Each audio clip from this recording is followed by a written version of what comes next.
Todo mundo ouvindo? Todo mundo conseguiu baixar o PDF, tanto dos artigos para dar uma lida, quanto do estudo de caso?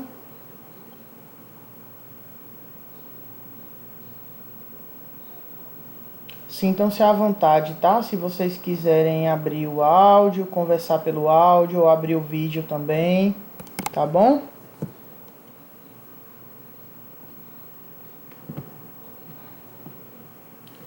A gente está transmitindo a aula pelo AVA, mas eu vou estar gravando, certo? Para estar disponibilizando posteriormente no AVA para quem não pôde estar presente.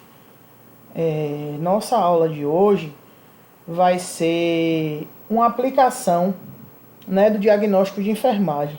Por quê? Eu observei que vocês estão tendo dificuldade com o diagnóstico, né, com as intervenções também. Então eu resolvi parar a matéria um pouquinho e praticar, né, o processo de enfermagem. Infelizmente, o objetivo, né, a priori, era que a gente fosse para campo, era que a gente, de fato, pegasse um prontuário no hospital para avaliação, estudasse de fato um caso real, né, de um paciente no âmbito hospitalar, mas infelizmente, mediante a pandemia que a gente está vivendo, né, a gente não pode, né, tá adentrando nesses serviços de saúde por conta de toda a problemática que vocês já são cientes, certo? Aí então vamos lá. Eu imprimi, né? Eu sabia que vocês não iam ter como imprimir o estudo de caso. Pedi para que vocês dessem uma olhada, né? Dessem uma olhada próximo para a gente estar discutindo esse caso, esse estudo de caso, e desenvolvendo esse estudo de caso agora, tá? Todo mundo junto para a gente, para me avaliar como vocês estão compreendendo e para a gente de fato ver como é que está esse exercício do diagnóstico de enfermagem na cabeça de vocês, como que vocês estão processando isso, vocês estão conseguindo adquirir esse raciocínio crítico e desenvolver. Eu peço que vocês se pronunciem, que vocês participem da aula, tá? Por favor. Como eu falei no início, a aula está sendo gravada. Não é difícil não, Lu. Você vai ver que não é difícil. A aula está sendo gravada, né? Então eu peço que vocês se pronunciem e participem. E participe da aula. Certo? Vamos lá. Sintam-se à vontade, né, para abrir câmera, para falar no áudio. Vou abrir aqui, vai ficar aparecendo o meu vídeo para vocês, mas aqui no notebook eu vou abrir o estudo de caso, ou eu posso ler aqui também no papel, não tem problema não. Tá? Peço que vocês tenham acesso aí ao estudo de caso, para vocês conseguirem acompanhar. Vamos lá. Identificação do cliente, né?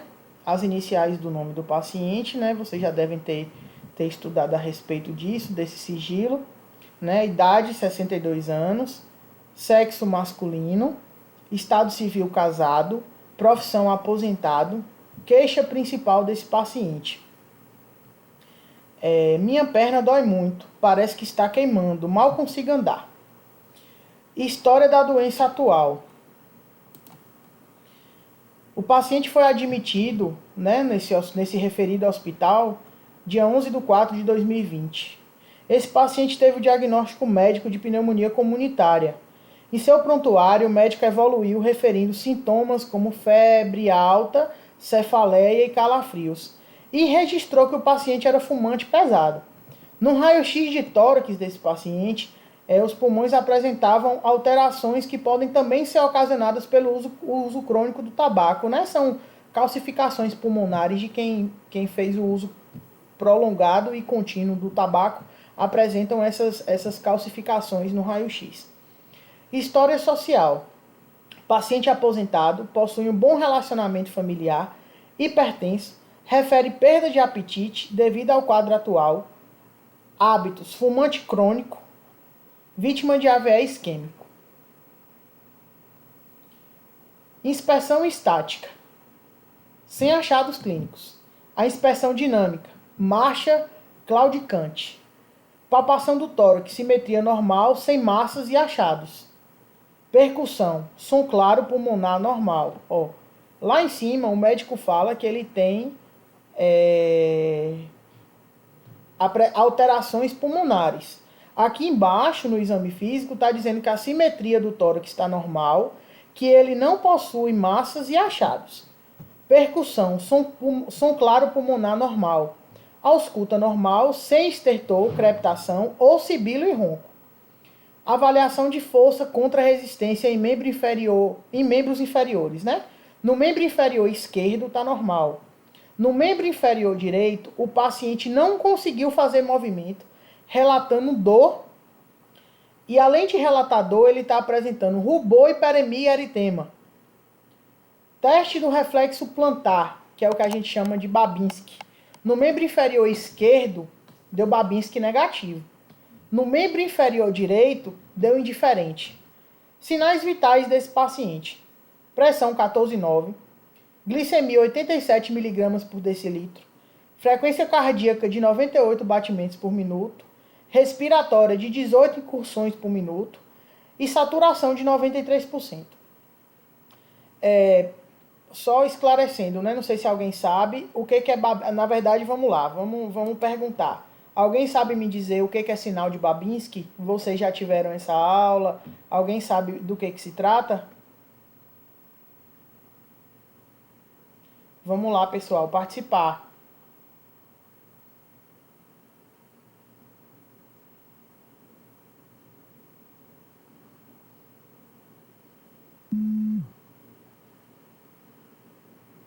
Ninguém tem nem noção, assim, nem ideia do que possa ser?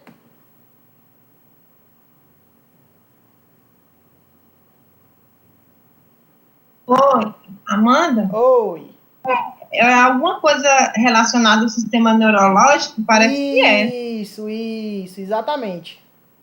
Exatamente, Bárbara.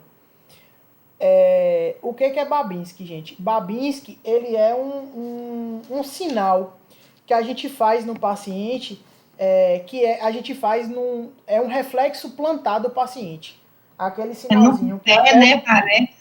o pé do paciente está aqui, a gente passa a canetinha assim, ó.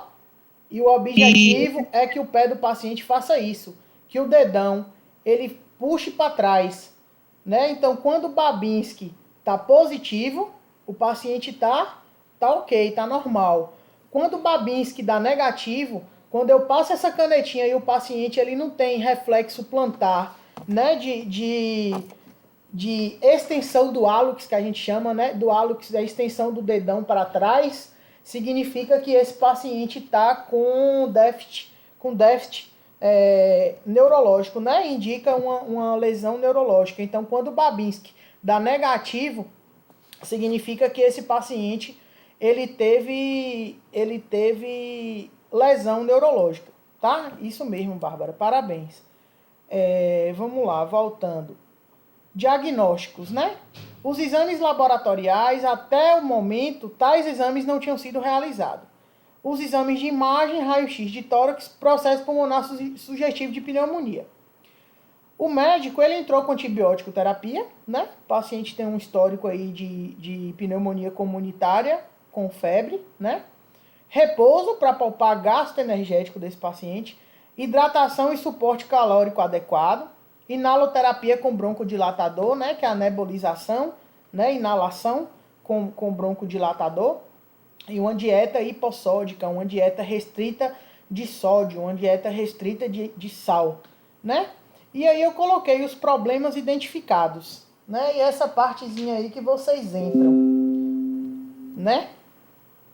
Vamos lá, eu gostaria que vocês me dissessem quais os problemas que vocês identificaram aí nesse caso.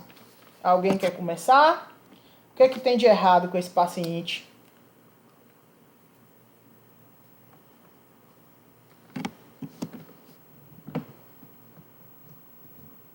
Vamos lá, gente. Esse paciente tá ok com ele não tem nada de errado. Ele foi fazer o que no hospital? Se ele tá bem, não tem nada.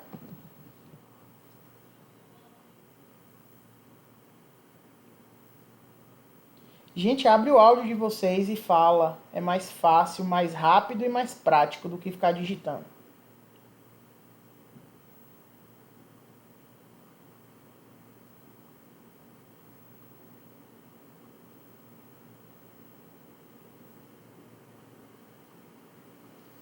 Bora?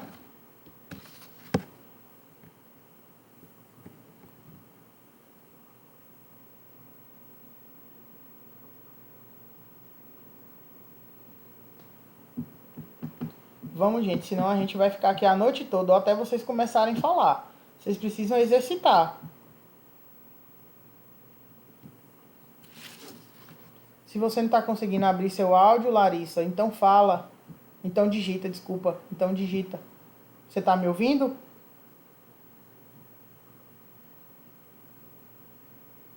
Oi, Amanda, minha net caiu. Alguém já respondeu? Não. Repete a pergunta aí, por favor. Você quer saber os problemas? Eu quero saber o que tem de errado com esse paciente do estudo de caso que eu li aqui para vocês. Eu não sei se está certo, mas assim, a minha linha de raciocínio, eu acho assim, que ele está com febre, cefaleia, calafrios, a hiperemia dele também não é normal, que apresenta, né, no membro, o rubor, hipertenso, também apresenta perda de apetite. Eu acho que assim, né, não sei se está correto, se é. É isso mesmo. Pode continuar. O que mais você acha que está errado? Em questão do AVE também, né, que ele foi vítima. Exatamente. Por enquanto eu só anotei esses aqui, porque eu fechei lá e eu não anotei todos aqui, mas eu acho que é por aí.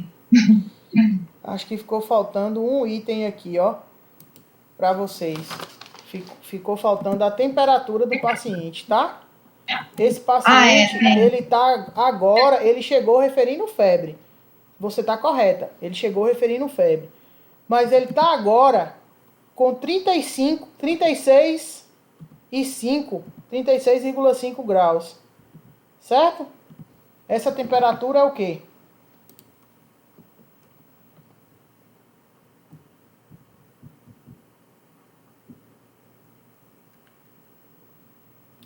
Essa temperatura, gente, 36,5 graus, é uma temperatura normal ou é uma temperatura anormal? Tá quanto? 36? 36,5. Tá normal. Exatamente. Então vamos lá. Bárbara, foi você que me deu os sintomas? Foi. Vamos lá. A primeira coisa que você me disse que está errado com esse paciente é a febre, correto? Isso. A febre, ela é o quê? Um aumento do quê?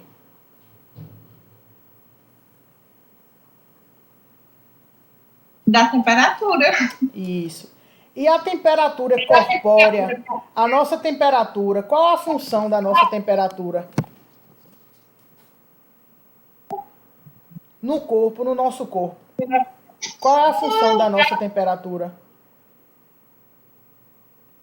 É assim, não sei se é nesses termos, mas assim, quando a temperatura eleva, né, na gente, quer dizer que não tá, tem alguma coisa que não está normal.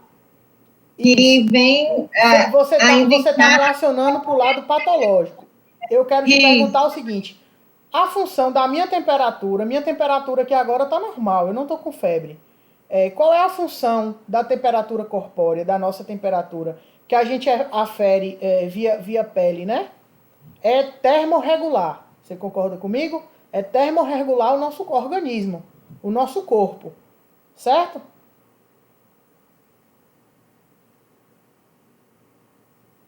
Tem. Se esse paciente ele tá com a temperatura elevada, ele tá com a termorregulação o quê?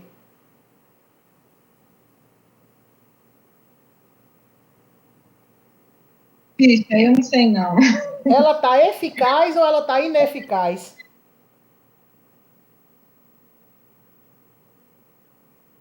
Se está elevada, Sim, está ineficaz. ineficaz, exatamente. Então, esse paciente, ele está com a termorregulação dele ineficaz, correto?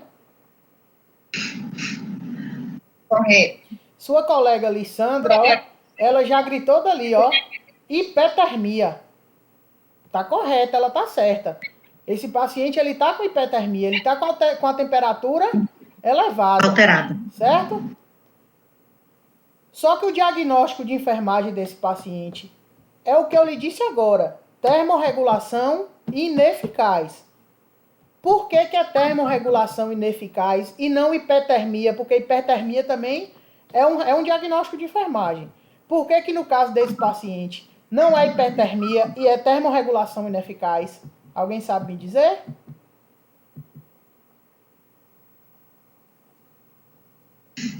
Eu não. Eu não sei. Alguém arrisca?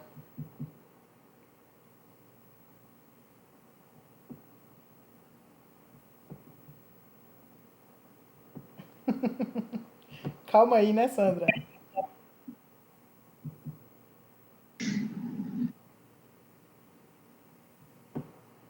Não vale pesquisar, gente. Vamos de fato, porque a temperatura está normal. Exatamente, Lorena. Exatamente. Não é hipertermia, porque esse paciente deu entrada com febre.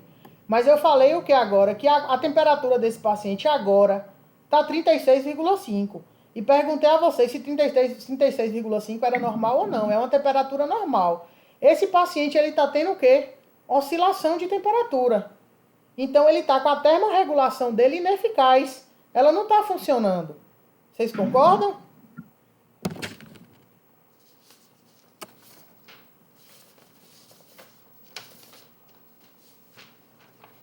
Conseguiram compreender o raciocínio? Por que é termorregulação ineficaz e não hipertermia? Porque nesse caso, hipertermia é normal, Amanda? Não. Hipertermia é o aumento da temperatura corpórea, é a febre. No caso desse paciente, o nosso diagnóstico enquanto enfermeiros não pode ser hipertermia, porque esse paciente ele deu entrada com febre, mas ele não continua com febre. Ele agora está com a temperatura normal. Então ele está com a termorregulação dele alterada, ela está ineficaz, ela não está funcionando legal. Ah, entendi. Entendeu? Entendi. Conseguiram entender direitinho? Então vamos lá, vamos continuar. Qual que é a termorregulação ineficaz? Certo? Até aí vocês entenderam, né? Professora, uma pergunta aqui. Pergunta. Quando a pessoa se encontra com essa termorregulação alterada, qual a conduta? Tipo assim, o corpo não está funcionando naquele momento, mas a gente tem que dar algum medicamento? Ou é difícil o corpo voltar normal? Ou é tipo, dura pouco tempo e logo depois está normal o corpo? Vamos lá, pera lá. A gente, enfermeiro, não dá e nem prescreve medicamento para ninguém. Quem faz isso é o médico. Certo? Isso é uma avaliação clínica em cima de toda uma situação, por exemplo. Existe febre psicológica, não, desculpa. Existe febre emocional. Não sei se vocês já ouviram falar. Certeza. A gente passa muito por febre emocional com criança. Né? Pela falta de alguém, pela falta de algum animal de estimação, por algum problema familiar que a criança possa estar vivenciando no domicílio. Então, existe até a febre emocional. Então, o médico é quem vai dizer se você entra com medicação ou não, tá? A termorregulação do paciente, ela está ineficaz nesse momento. A gente mostrou no estudo de caso que o doutor entrou com antibiótico terapia. Então, sua pergunta já está respondida. Por que a febre do paciente cedeu nesse momento? Por conta do medicamento. Exatamente. Conseguiu compreender quem me fez a pergunta? Ok. Agora sim, Kennedy, se sua pergunta é tipo assim, Toda Eu pessoa disse com assim no febre... contexto geral, entendeu? Ah, entendi. Você quer saber se todo paciente com febre, a gente vai entrar com Quando se tratamento? encontra alterado, se logo o corpo consegue reverter, ou às vezes pode Consegue, demorar. consegue. Eu não sei se você dessa época, você não vai ser, mas eu não sei se você já ouviu falar se de alguém, por exemplo, que tem febre, mas não toma medicamento. A pessoa se aquece, veste roupa de frio, se embrulha, transpira e a febre passa. Eu não sei se vocês já ouviram falar. Eu já ouvi falar. Minha mãe fazia isso comigo quando era pequena. Eu tenho um exemplo vivo dentro de casa. Meu marido não toma remédio. É. Não toma remédio. A coisa mais difícil do mundo é tomar remédio. E ele teve dengue. Para eu fazer essa criatura engolir um comprimido de dipirona, eu fiz isso aqui, ó.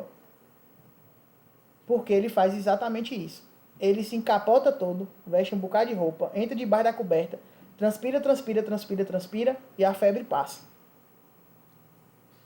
E isso tem fundo de verdade? Isso procede? Depende da patologia. Por que depende da patologia? Se for um quadro viral, se for vírus, vocês já estudaram, né? Se for vírus, o vírus ele tem um tempo, né? No organismo, tempo de incubação, tempo de letalidade. Depois ele para de se replicar, de se multiplicar, e ele vai estagnando e vai passando, exatamente. Se for bacteriano, eu preciso entrar com medicamento. Precisa de medicamento. Isso, por isso que a gente precisa de um aparato de exames, colher a história do paciente, ver de fato qual a patologia. É igual criança quando adoece. Você também é assim, né, Kennedy? Agora que eu tô lendo. Patrícia também. Eu não, minha irmã. Eu doei uma unha, eu já tô lá querendo logo venoso, que é pra resolver logo. Criança... Aguento dor também não. Né? Pra quê? Criança, quando a gente tem criança que entra em estado gripal, a gente que é mãe, Lu sabe disso, eu não sei se tem mais alguém aqui que é mãe ou se é pai, a gente entra em desespero, quer dar remédio, quer que o remédio resolve na hora, aí você dá o remédio, aí com meia hora a febre passa, aí daqui uma hora a criança já tá com febre de novo, aí você tá doido achando que o menino vai morrer, e é uma confusão, e enfermeiro fica assim também, viu? Eu sou enfermeiro, eu fico do mesmo jeito. Mãe é mãe, pode ser médico, não tem jeito não. E assim, quando é viral, não adianta. Todo tratamento viral, ele é o quê? Sintomático. Quando você chega no médico que o paciente ele está com um quadro viral, é tratamento de sintoma. Por exemplo, dengue. Quando a gente entra na dengue clássica, que o paciente ele apresenta dor no corpo, febre, dor retroorbital, náusea às vezes, qual que é o tratamento desse paciente? É sintomático. Se ele está com febre ou com dor, toma dipirona, tem que fazer reposição de líquido.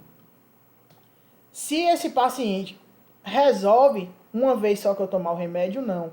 Vai perdurar o período de virulência do vírus. Eu usei a palavra anteriormente errado. Não é letalidade, é virulência. Ele vai perdurar o período de virulência do vírus. É a mesma coisa, por exemplo, para a Covid que a gente está vivendo agora. É um vírus aí de incubação que tem um período viral de 0 a 10 dias, normalmente, em quem pegar a forma leve da doença. Então, em até 10 dias, a pessoa geralmente para de apresentar sintomas.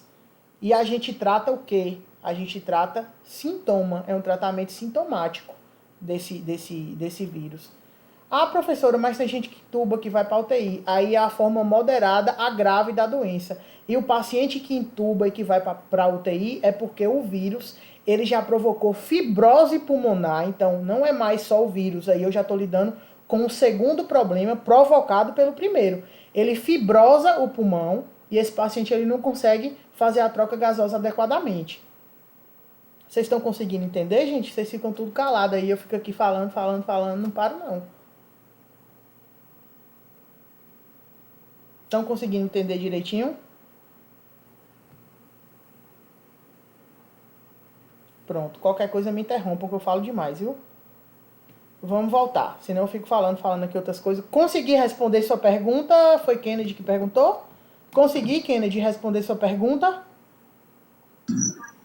Conseguiu. Pronto, vamos lá.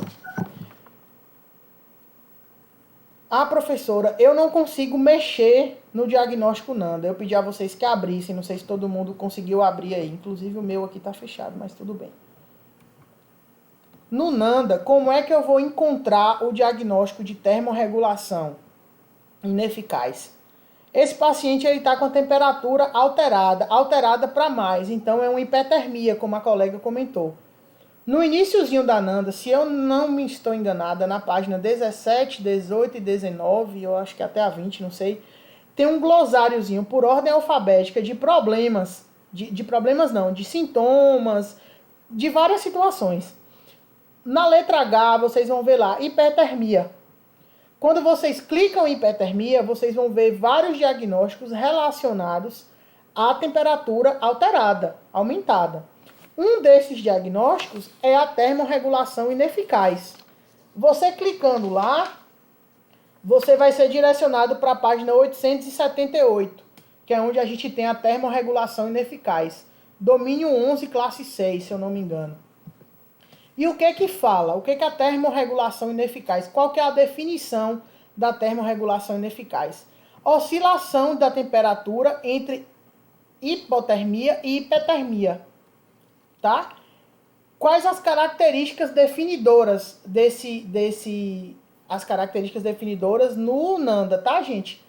O aumento da frequência respiratória, o aumento da temperatura corporal acima dos parâmetros normais, convulsão, hipertensão, leitos ungueais cianóticos, palidez moderada, pele fria ao toque, pele quente ao toque, pele ruborizada, piloereção, preenchimento capilar lento, redução da temperatura corporal abaixo dos parâmetros normais, taquicardia e tremor.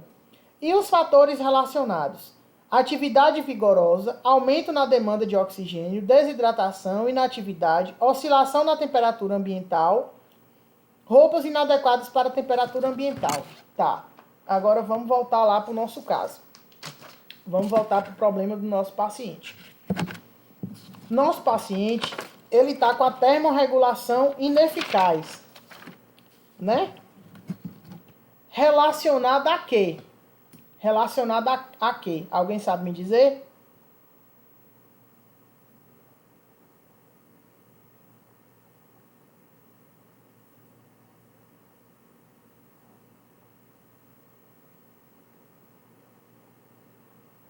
Vamos lá, gente.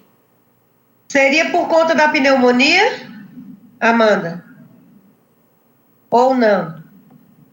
Você já está indo bem mais a fundo. Eu quero saber por que que ele está... Eu já respondi, na verdade, a pergunta no início. Por que que ele está com essa termorregulação ineficaz? Esse paciente, qual o problema dele? Ele não está conseguindo o quê quando ele fica com essa termorregulação ineficaz?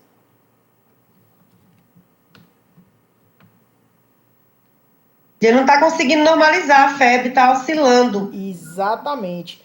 Então, é relacionada à capacidade diminuída desse paciente de manter a temperatura normal, dentro do padrão normal, você concorda?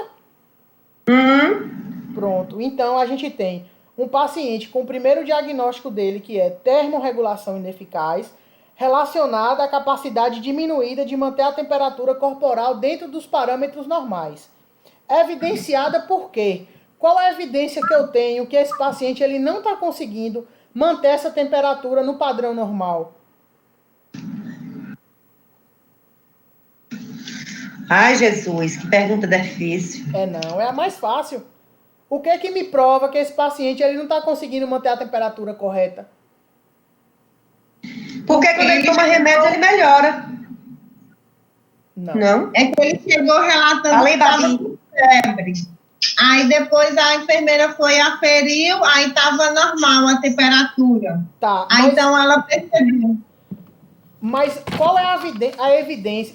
Seu raciocínio está certo. Ele chegou com febre, depois o médico entrou com a medicação e ele melhorou. O raciocínio é esse mesmo.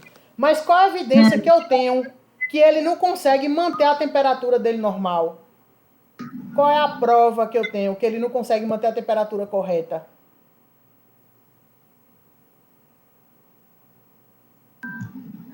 Não seria o fato de estar sempre aferindo para saber se está bem ou não? É a pergunta É muito mais difícil. fácil e vocês estão procurando a resposta difícil. Então fale para a gente aprender. Qual a prova que eu tenho que esse paciente ele não está com temperatura normal? Bárbara sabe. Me diga aí, Bárbara. Fala aí, Babi. Foi quando ela feriu a temperatura e viu, sei lá, que não estava mais com febre. Não. Não? Aí ela estava normal. Eu quero saber qual é a prova que eu tenho que esse paciente ele não consegue deixar a temperatura dele normal. Não, Lorena, não é porque está oscilando. Qual a prova que eu tenho que esse paciente está com a termorregulação ineficaz? O que me fez pensar que esse paciente está com esse diagnóstico? Qual foi o primeiro start que me deu para me pensar nesse diagnóstico? Não sei. Sabe? Vamos lá, não vou falar, vocês vão adivinhar, vocês vão saber.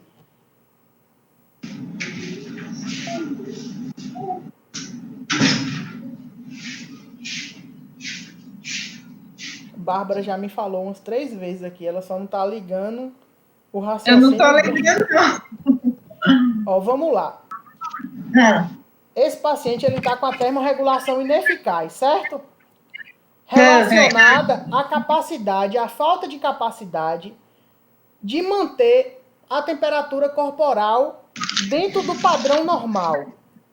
Por que eu sei que esse paciente ele não consegue manter a temperatura dentro do padrão normal?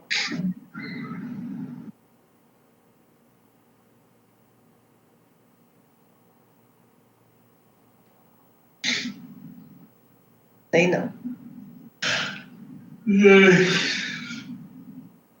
Qual foi o primeiro sinal que você me deu, Bárbara, de que esse paciente não está bem? Foi quando eu falei que ele apresentava rubor, hiperemia. Não, você falou uma palavrinha antes. Deixa eu ver quando eu falei que eu lembro. O primeiro sintoma. Febre. Febre. Gente, febre. O que me diz que esse paciente não está com a termorregulação normal? Ele chegou com febre. Qual a prova que eu tenho que está alterado? Agora está normal. Qual a prova que eu tenho que alterou? A febre que ele chegou. É verdade. Isso mesmo. Tá vendo, Lu, que não é difícil? Não tem que raciocinar, pensar mais. Preguiça de botar os tic-tac, ó, pra juntar. É verdade. Ligar o 2. Isso mesmo, Laís. Só parece ser difícil, mas não é, gente. Diagnóstico de enfermagem não é difícil.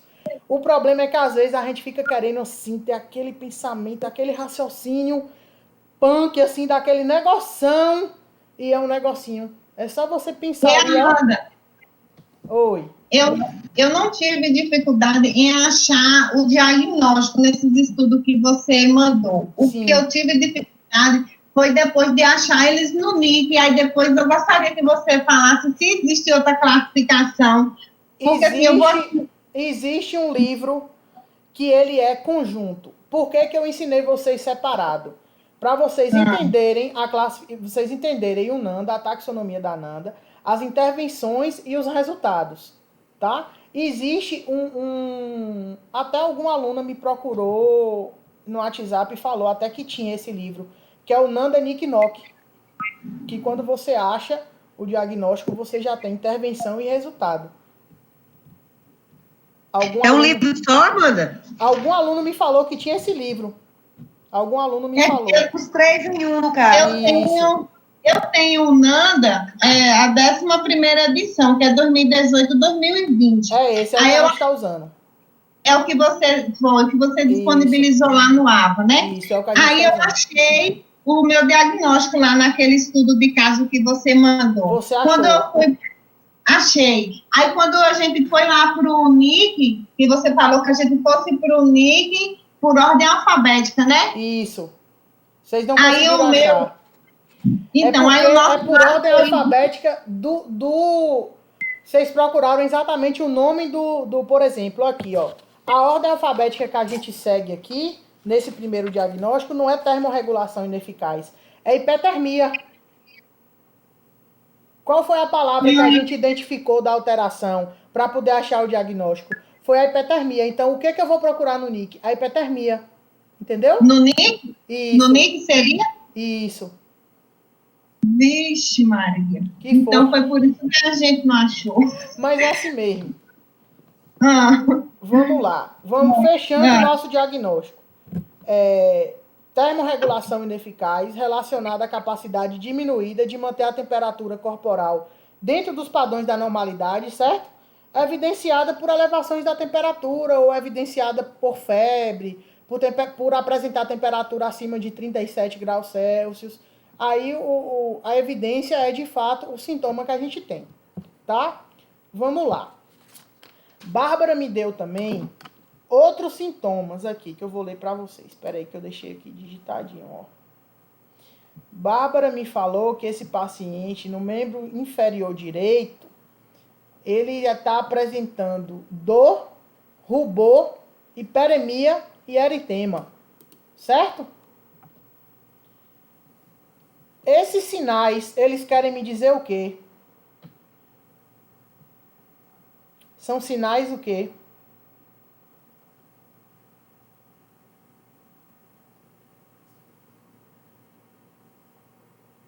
De infecção. Ou inflamação. Talvez. Não. Essa febre que ele está apresentando pode ser de uma infecção? Pode. Essa febre que ele está apresentando pode ser da infecção pulmonar da pneumonia? Pode também. Eu tenho certeza que diagnóstico, no caso clínico, eu tenho de pneumonia. Você concorda comigo? Uhum. Sim. Esses sinais são sinais o quê?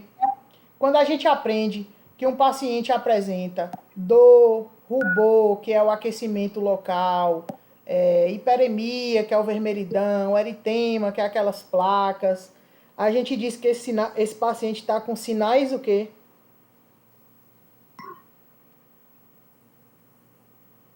Geralmente a gente usa um terminho para isso. Alguém lembra?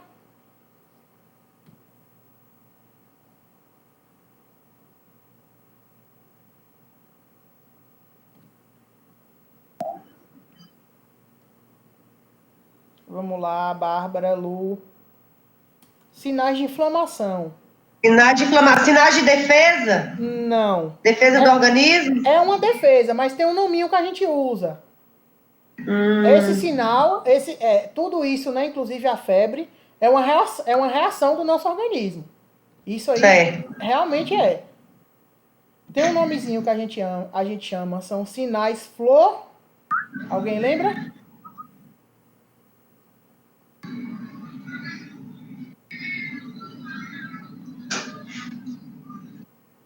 Fala, mãe, que agonia, velho. São sinais do quê, Mandão? Seu Sinais Jesus. flogísticos. Vocês já ouviram esse termo? Sinais do quê? Flogísticos. Não. Provisto? E flogísticos. Não falaram para nós ainda não. Vocês devem ter escutado com algum outro termo, porque tem outro... Ah, aqui alguém botou. Sinais cardinais ou flogísticos. É a mesma coisa. A gente utiliza mais sinais flogísticos. Tá? Esses sinais flogísticos... Ela falou onde é que era. Oi? Ela falou onde é que era aqui. Vamos lá. Vamos raciocinar agora. Esse paciente, ele tá... A primeira queixa dele quando ele chegou no hospital era que a perna dele doía muito e que parecia estar queimando. Quer dizer, tá tão quente o local que parece que tá queimando. E que ele mal tá conseguindo andar. Aí lá embaixo, quando a gente vai para o exame físico, tá dizendo que esse paciente, quando a gente foi fazer a avaliação de força contra resistência, né? Que é força contra resistência. Você bota a mãozinha aqui, empurra aí para o paciente empurrar. É essa avaliação que a gente faz. No membro inferior esquerdo desse paciente estava normal. E no membro inferior direito, o paciente ele não conseguiu realizar o movimento. Ele não conseguiu empurrar, porque ele disse que dói muito. Ora, se esse paciente está sentindo dor, esse paciente apresenta rubor, esse paciente apresenta hiperemia, ele apresenta eritema no membro inferior dele, no membro inferior direito. Esse paciente, ele vai conseguir andar?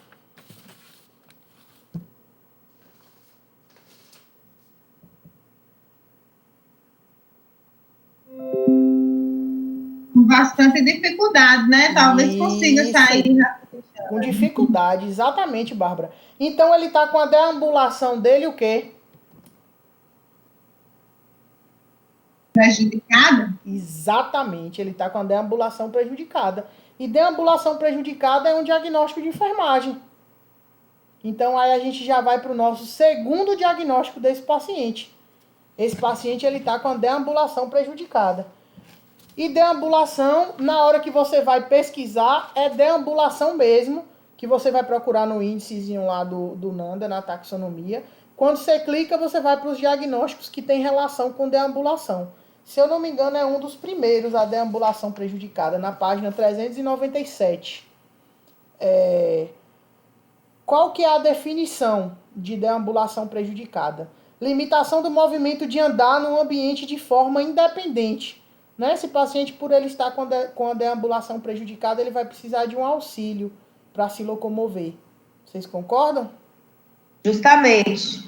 As características definidoras para esse paciente é que ele vai ter capacidade prejudicada, ele não vai conseguir andar em aclive ou declive, né? Andar sobre superfície irregular, andar por uma distância longa, né? Subir ou descer meio fio, escada, né? Ele não vai conseguir. Isso vai estar relacionado, pode estar relacionado a várias coisas, a dor, a falta de condicionamento físico, vocês concordam? Uma pessoa que não tem um bom condicionamento físico, ela não vai conseguir andar também de forma correta. Um idoso, por exemplo, que tem medo de cair, medo de queda, ele também não vai conseguir andar de forma adequada e correta. Se esse paciente estiver com a força muscular ineficiente ou insuficiente, ele também não consegue. Né? Um obeso tem dificuldade de andar. Né? Se esse paciente estiver com resistência diminuída, ele também tem dificuldade de andar. Então pode estar relacionado a várias coisas, né? A deambulação prejudicada. Oi, Laís. Eu acho que você está mandando as mensagens, está demorando de chegar. Você está com dificuldade em alguma coisa? Você disse que caso clínico é algo que você tem dificuldade. Você está com alguma dificuldade? Eu vou continuando aqui, você vai falando aí, porque senão a gente dá a hora e a gente não conclui. Deambulação prejudicada. Relacionado a quê? Alguém já me disse aí. Foi Lu que me disse. Me disse que dor, rubor, hiperemia e eritema é sinal de quê, Lu? Que esse paciente está no membro inferior direito, esquerdo. Infecção, inflamação. Isso, infecção. Exatamente. Então eu tenho uma deambulação prejudicada relacionada à infecção. A infecção. Evidenciada por quê? O que é que me diz que está infeccionado? Dor, rubor, eritema e hiperemia. Hiperemia. Beleza? Conseguiram entender? Então, nosso segundo diagnóstico é deambulação prejudicada relacionada à infecção no membro inferior direito, evidenciado por sinais flogísticos. Beleza? Ou, se quiser relatar, evidenciada por dor, rubor, hiperemia e eritema. Não tem problema, também fica certo. Ô, professora, repete, por favor. Repetir que parte, Matheus? Você não entendeu o porquê do diagnóstico? Isso. Vamos lá. Esse paciente, ele chegou com uma queixa de dor na perna direita. Até aí, beleza? Beleza. Ele chegou dizendo que tá doendo. Tá. Que essa dor queima, que parece que tá queimando.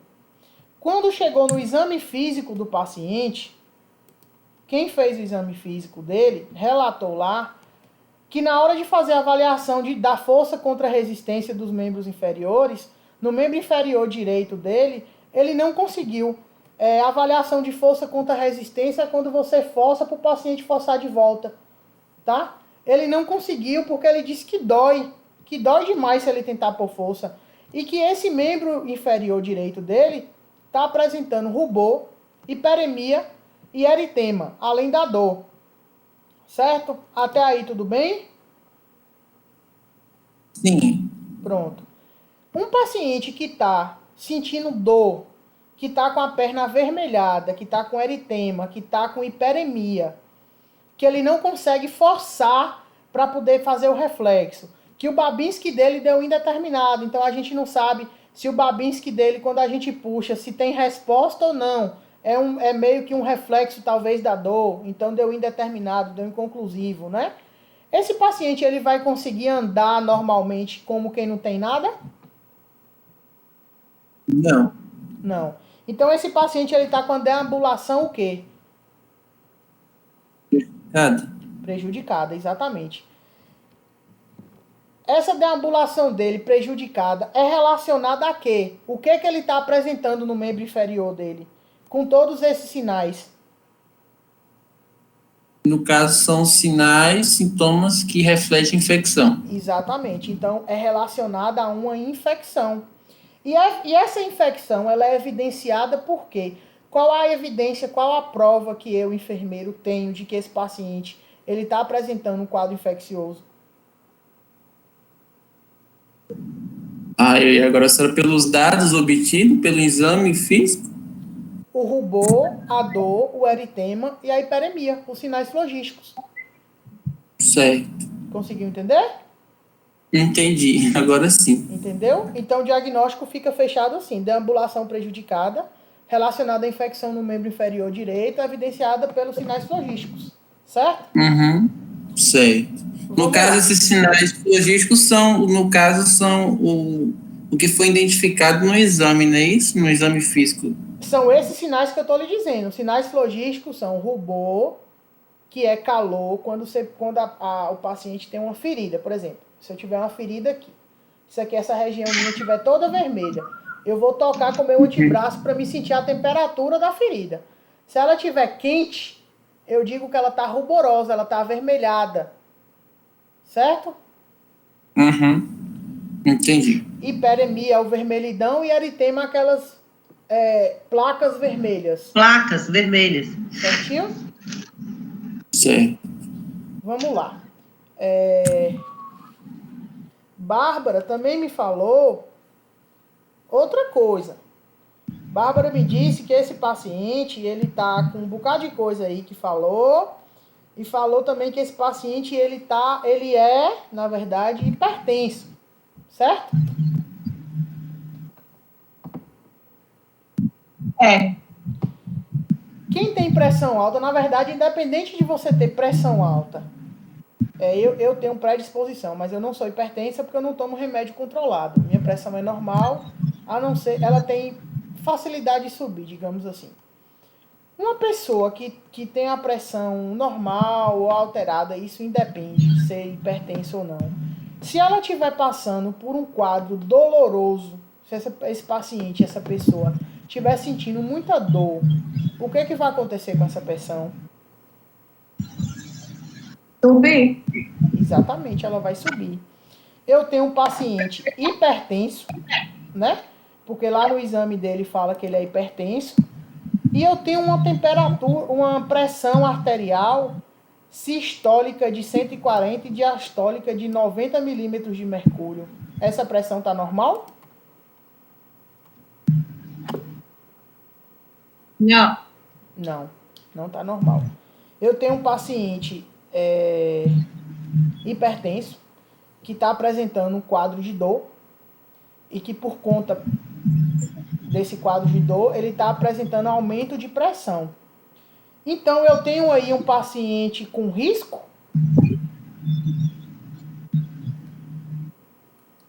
Sim. Eu tenho um paciente com risco de instabilidade de pressão? Sim. Então, eu tenho mais um diagnóstico. Eu tenho um diagnóstico de risco de pressão arterial instável. Vocês concordam comigo?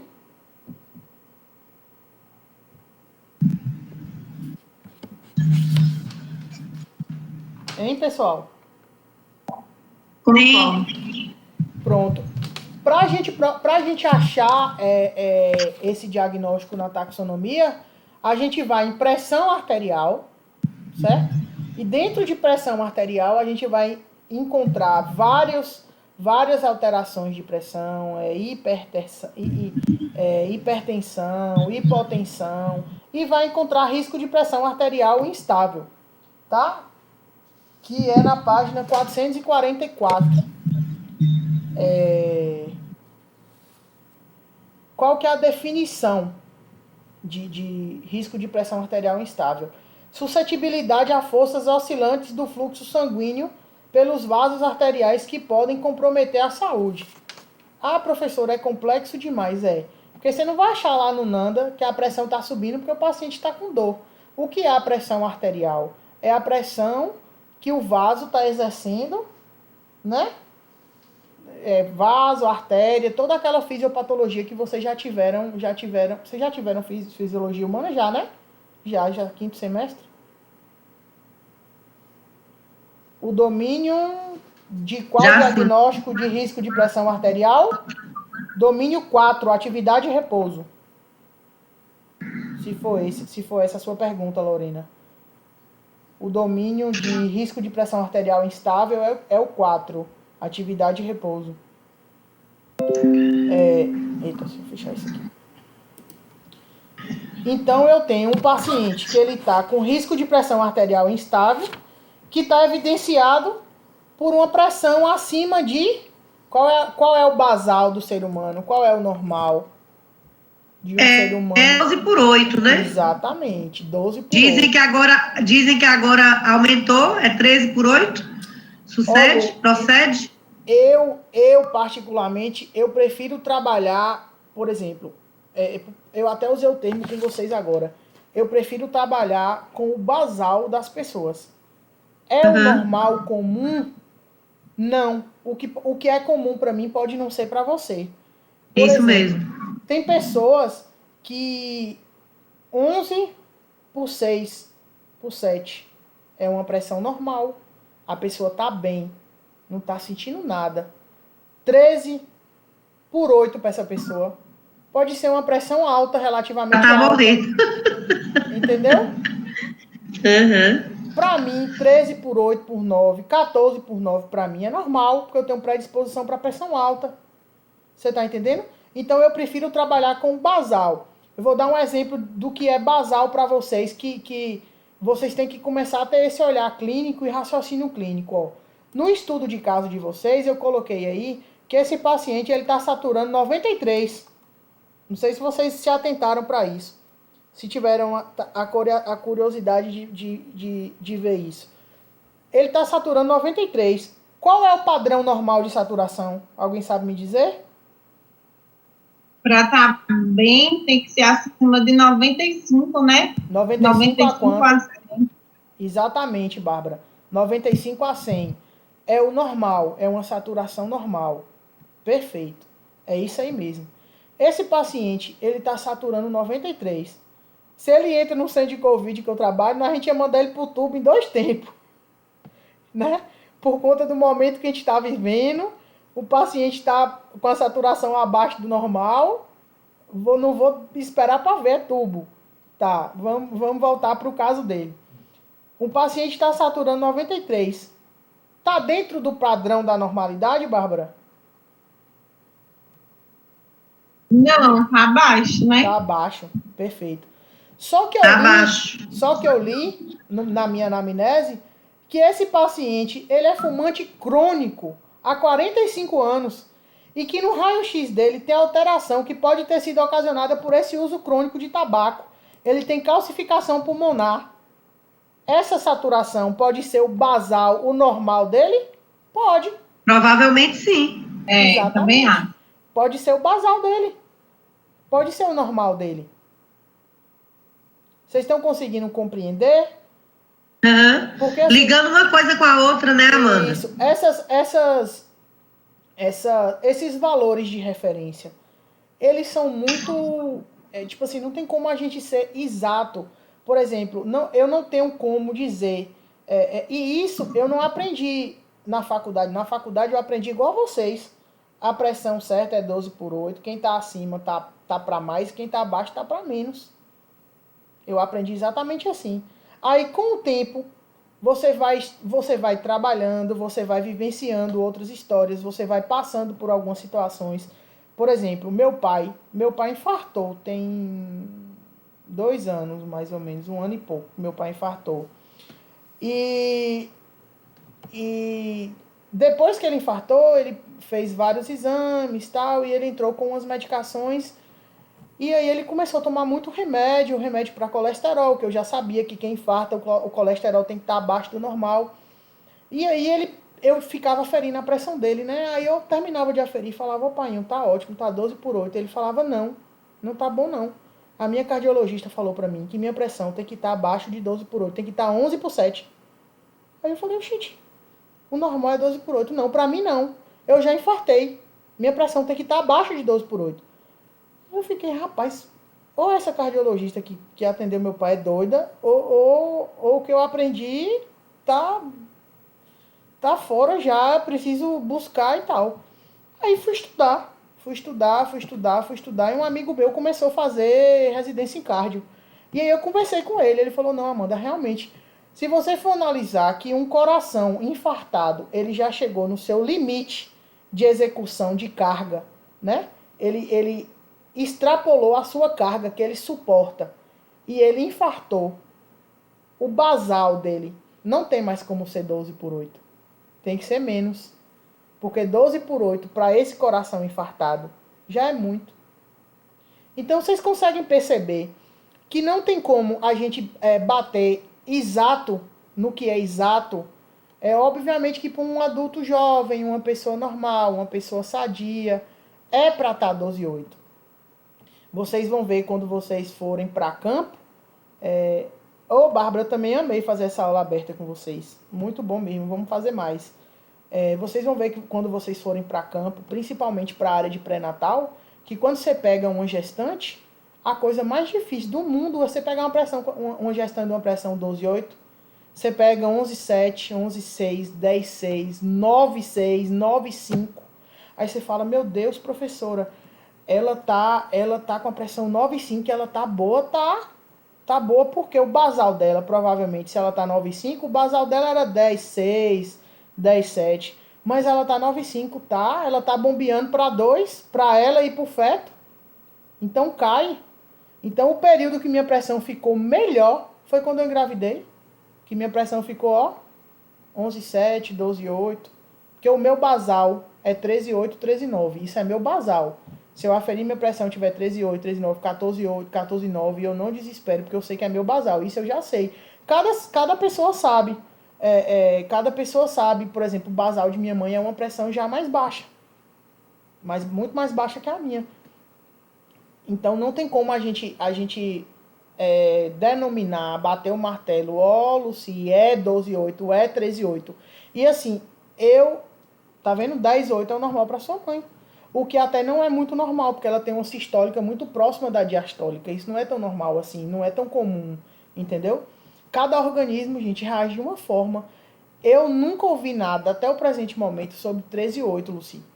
Eu nunca ouvi nada. A primeira pessoa que eu ouvi citar foi você. O que pra mim, se o normal, porque eu entendo que a gente precisa ter um parâmetro, por exemplo. Qual o parâmetro de saturação? 95/100. Qual o parâmetro de frequência cardíaca? 65/100. A gente precisa ter um parâmetro, senão a gente enlouquece. Precisa saber até onde é normal, até anormal, o que é baixo, o que é alto. Mas eu não me admiro, se o normal passar a ser 13/8, não. Porque assim, o que eu venho estudado gente, clínica médica é fantástica. Tudo de clínica médica é muito fantástico, é muito bom, é muito legal, sabe? De estudar. E as coisas mudam. Por exemplo, a gente recebia um paciente saturando 90, 89, 87. A gente ia dar aporte respiratório para esse paciente, a gente ia para o catéter. O catéter não está resolvendo, vamos para o catéter de alto fluxo, não está resolvendo, vamos para não reinalante, né? Vamos buscando alternativa. Só se esse paciente desaturasse muito, é que eu ia botar esse paciente no tubo. Hoje a gente está vivendo um momento que se o paciente tiver com padrão de saturação um pouquinho abaixo do normal, é tubo. Por quê? Porque eu preciso fazer esse paciente parar de forçar a expansão pulmonar, parar de forçar porque ele já tem fibrose pulmonar por conta do Covid. Então eu preciso fazer com que uma máquina respire por ele para mim conseguir tratar. Então o raciocínio já é outro, né? Eu não tenho ali uma patologia que está matando a fibra de nenhum órgão, certo? E a gente tem relatos que é isso mesmo. As meninas estão relatando aí que se subir um pouquinho a mãe, né, de Laís já passa mal, o seu basal, Vanessa, é 9,6. É isso mesmo. Cada pessoa tem o seu basal de todos os sinais e sintomas. Em relação ao Covid, como eu estava falando, o que acontece para a gente ter que entubar o paciente? Eu tenho fibroses no pulmão. A gente tem relatos de pessoas que já passaram pelo Covid, que ficaram em UTI, que ficaram no tubo, que estubaram, que foram para tráqueo, que saíram da tráqueo, que estão bem hoje, mas que dizem que não é, que o conversar, que o falar, que o respirar não é normal, que precisam fazer fisioterapia. Por quê? Porque existiu uma fibrose pulmonar. Ah, professora, mas o pulmão é célula que regenera. É célula que regenera. Beleza, massa. Isso não acontece da noite pro dia, não. A regeneração de um órgão, ó, também é demais, né, gente? A gente já tem a vantagem de que é um órgão, né, de células que conseguem se proliferarem. Imagine se fosse assim. Aí ia virar desenho animado, não ia dar certo. Ninguém ia morrer, né? Então, pessoal, esse paciente da gente, a gente já deu 3 diagnósticos para ele. O objetivo da gente conseguiria dar mais diagnósticos? Conseguiria tranquilamente. Ele tem vários sinais aí que a gente pode puxar para um diagnóstico de enfermagem. O objetivo da aula de hoje era justamente entender como é que está a cabeça de vocês em relação a esse raciocínio crítico, a esse pensamento, tá? A esse pensamento crítico e raciocínio clínico. Desculpa, eu troquei as palavras. Oi. Um ponto que eu queria falar também, eu sou uma pessoa que tem muita dificuldade. Questão de caso clínico, sabe? E era pra gente ver bastante essa parte na aula de Salma. Só que, porém, para minha turma, as aulas de Salma, a gente foi virtual. Então, acho que a outra turma aí teve primeiro, viu bastante sala de aula, mas a gente Qual não. é a Então, matéria de Salma? Qual é a matéria? Semiologia, semiotécnica. Ah, tá. Realmente. E a aí, base de vocês esses estarem trabalhos vendo. que você passou, meu que também que está me ensinando sobre Nanda e esses livros que eu já tinha visto falar, mas na matéria dela também eu não cheguei a ver nada. Então eu estou aprendendo a mexer neles sobre caso clínico e tenho muita dificuldade. Tanto que o primeiro que você passou para fazer, tipo assim, a gente faz em casa, mas tem muita dificuldade. Então essas aulas assim, é bom porque Mas de a gente certa vai forma fazer mais debater. aulas assim, para poder. Assim, essa pandemia complicou tudo, né? Porque Sim. eu tive que falar, eu tenho que falar agora que eu era completamente contra ensino à distância, principalmente de enfermeiro. Mas a gente se viu no momento pandêmico que ou a gente fazia isso ou atrasaria o Tava curso de parado, né? vocês, né? Obviamente que a gente tenta trazer a realidade o mais próximo possível para poder passar para vocês, mas realmente não tem como ser exatamente igual nem 100%, né? Eu iria buscar fazer muita aula de campo, até porque o processo de enfermagem, eu preciso mostrar para vocês o processo de enfermagem. Eu preciso pegar um prontuário, abrir, ó, isso é isso, isso é aquilo. Sobretudo em prontuários que geralmente não tem, mas tem, né? É igual eu conversei com vocês, a gente tem um raciocínio, a gente chega no resultado, numa conclusão que para chegar aquilo ali a gente passou pelo processo. A gente não registrou, mas a gente passou. Na nossa cabeça a gente teve que fazer o processo.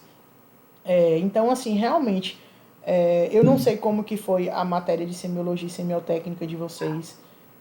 Eu não conhecia a Salma, conheci recentemente numa reunião do colegiado que a gente teve recentemente para alinhar algumas coisas dos fluxogramas das turmas, né, que tem a junção e tal. Ela me pareceu ser uma pessoa muito tranquila, tal, mas não conheço ela enquanto profissional. Infelizmente, essa matéria dela, para ser abordada online, realmente é muito complicado. A minha também. Inclusive, por a minha ser 40 horas, Thaís cogitou, a coordenação cogitou da gente deixar fixa como AVA. Eu conversei com ela, ela até tá vendo a possibilidade não de deixar presencial mesmo, porque assim, a gente precisa de fato ver, conhecer um prontuário, ver direitinho o que é, aprender a evoluir, aprender a prescrever, aprender a saber o que é um diagnóstico, né?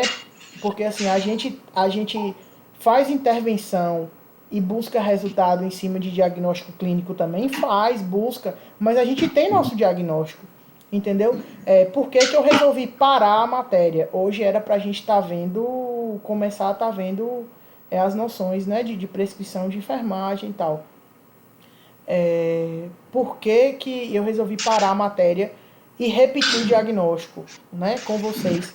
Porque eu não cheguei a ver todos os trabalhos, eu vi alguns trabalhos do diagnóstico. Eu vi que vocês estão tendo muita dificuldade, às vezes vocês procuram, é igual eu falei, vocês procuram o mais difícil e o que eu estou pedindo é o mais fácil, é o mais simples.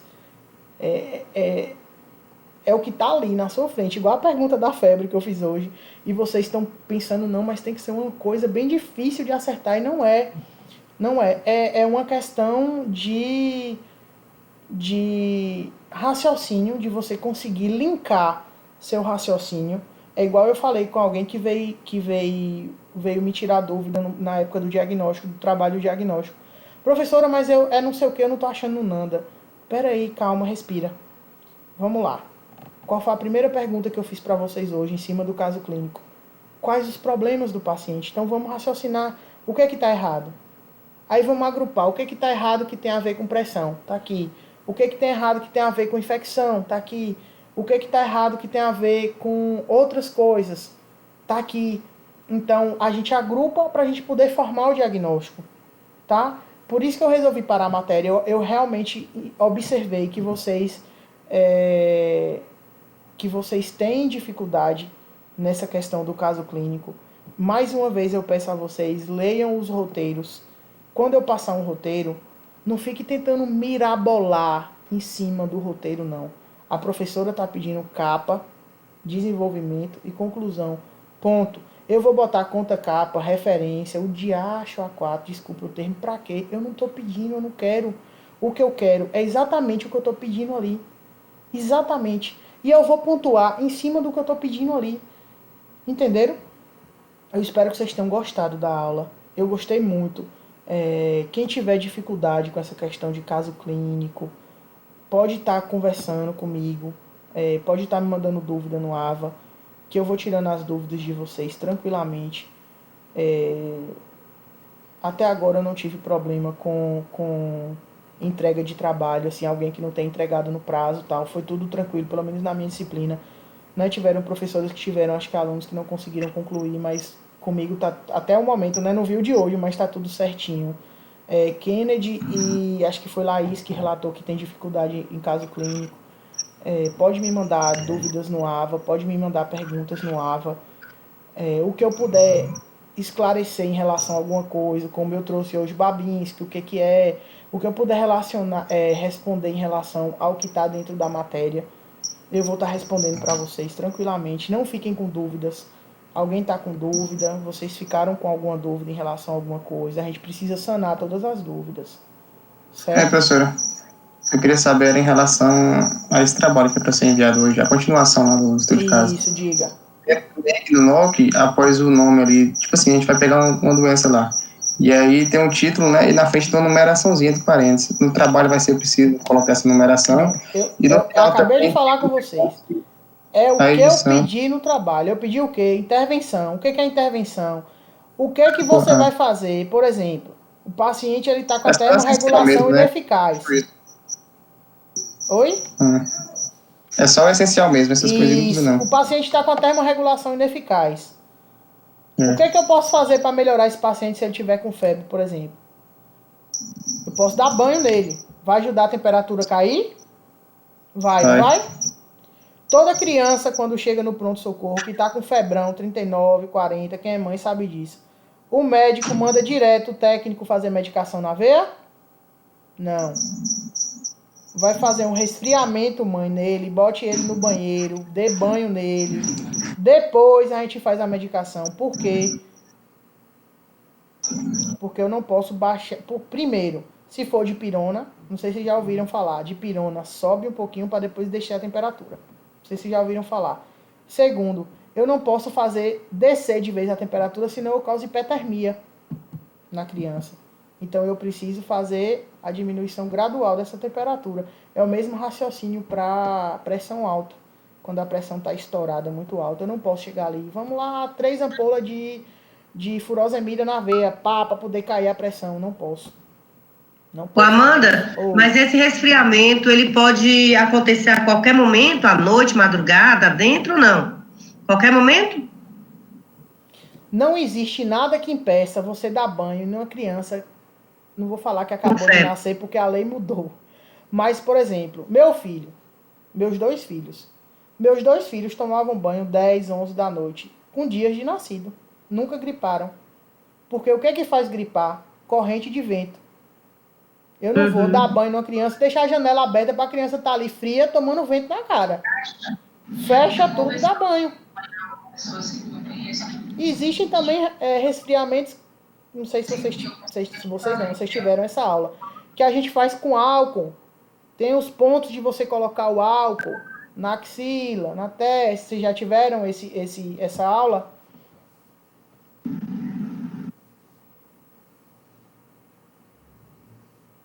Sobre essas intervenções?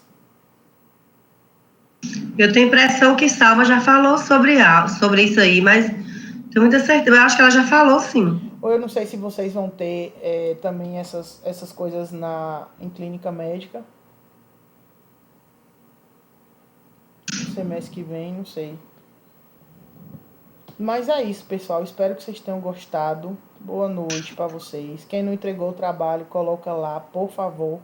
Eu vou... Como a gente tem um prazo aí agora de 15 dias, né? Para a próxima aula, segunda que vem é feriado. Eu vou corrigir os 2 trabalhos, tá? E eu vou colocando... Vocês vão ver lá que eu coloco a nota, o critério que eu avaliei e o comentário embaixo. Quem não está acessando, eu só coloco em quem colocou a nota. Que trabalho, Raila? Eu estou falando do trabalho que eu já passei, mulher, que é para vocês entregar hoje. Eu não passei o trabalho hoje, não. Que caso clínico? O caso clínico, outro está falando das intervenções, é no trio que vocês estão fazendo.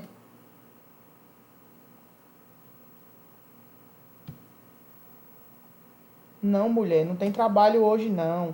Aquele caso clínico que está lá, era para você ter baixado, lido para a aula de hoje, que a gente teve aula hoje. Não tem trabalho, não. Não tem caso clínico, não. Viu? Eu não sei se vocês observaram. Eu só coloco esse aviso e esse recadinho. Ninguém mandou, por exemplo, um trio de Bárbara, Bruna e Lucy. Aí Lucy postou o trabalho.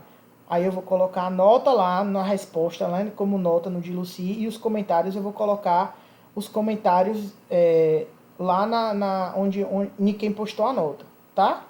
Infelizmente, quem copiou o trabalho, que pegou da internet, teve a nota que teve e tá lá a justificativa. Gente, por mil vezes, peguem suas palavras e escrevam, mas não copiem nada dos outros, não. Pelo amor de Jesus Cristo, vocês são acadêmicos, vocês não são crianças, não. Não vou ficar aqui dando sermão também, mas não. Boa noite para vocês, beijo. Adorei a aula, espero que vocês tenham gostado, tá? Raila não tem caso clínico hoje, não. O caso foi pra gente debater hoje na aula mesmo. Certinho? Muito obrigada a todos. Fiquem com Deus.